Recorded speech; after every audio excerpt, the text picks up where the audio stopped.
পশ্চিমবঙ্গের যে সমস্ত দাদারা, ভাইরা, কাকারা সনাতনী হয়ে, হিন্দু হয়ে যে সমস্ত দাদারা, কাকারা, ভাইরা এই তৃণমূল কংগ্রেস দলটাকে সাপোর্ট করতেছেন না, আপনাদের জন্ম যদি পাকিস্তানে হতো, আপনাদের জন্ম যদি বাংলাদেশে হতো, আপনাদের জন্ম যদি এই পশ্চিমবঙ্গের মুর্শিদাবাদে হতো, আপনাদের জন্ম যদি মোথাবাড়িতে হতো, তাহলে হাড়ে হাড়ে বুঝতে পারতেন যে তৃণমূল কংগ্রেস দলটাকে সাপোর্ট করার পরিণামটা।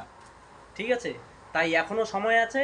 এই 2026-এ তৃণমূল কংগ্রেসকে একটা ভোটও নয়, কারণ এরা মানুষকে ভুল বুঝিয়ে শুধু ভোট নেওয়ার চক্রান্ত চালাচ্ছে।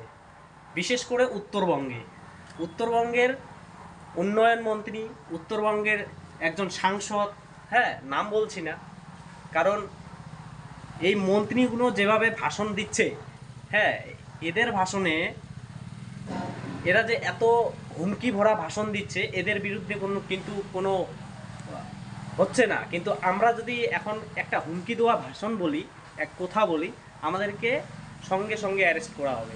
ওই জন্য নামটা বলছি না।